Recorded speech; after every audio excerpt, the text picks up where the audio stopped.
Yo mec, j'espère que tu vas bien, bienvenue dans une nouvelle vidéo. Alors aujourd'hui je vais te donner 4 conseils pour enfin sauver ton dos et tes lombaires. Alors premier conseil, je prends mes bandes pour genoux, je les prends, je les fixe tout autour de mes chevilles.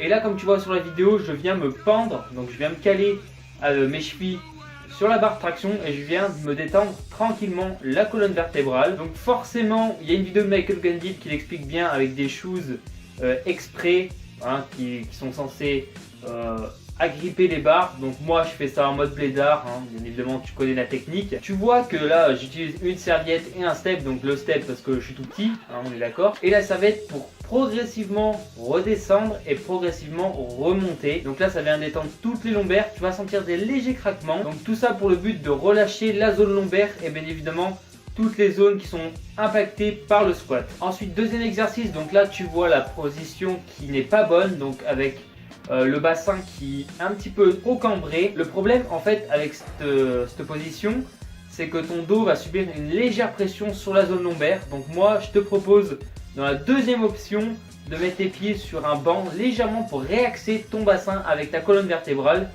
Tu essayes et tu me dis dans les commentaires. Troisième conseil, utilise un rouleau de massage. C'est bête à dire, mais ça coûte 20 € à Decathlon par exemple. Et ça te permet vraiment de t'étirer le dos.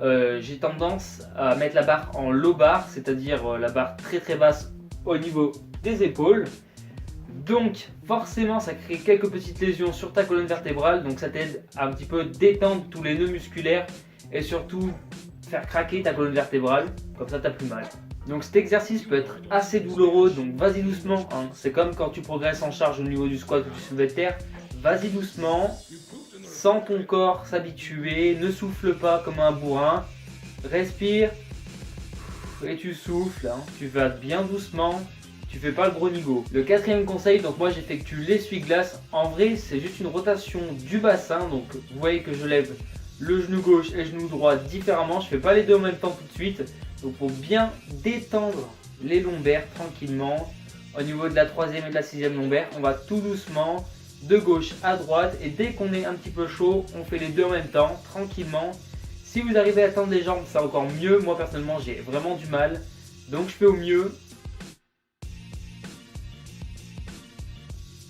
Donc voilà, j'essaie de te donner 4 clés pour vraiment détendre ta zone lombaire et essayer de sauver ton dos à long terme. Bien évidemment, ce n'est pas des remèdes magiques qui vont s'appliquer comme ça du jour au lendemain. Bien évidemment, il faudra le faire assez régulièrement. En attendant, tu peux aller checker Prozis, le lien est dans la description. Tu as moins 10% sur ta commande. Et bien sûr, mettre un petit pouce bleu et t'abonner à la chaîne. Je te dis salut et à une prochaine vidéo.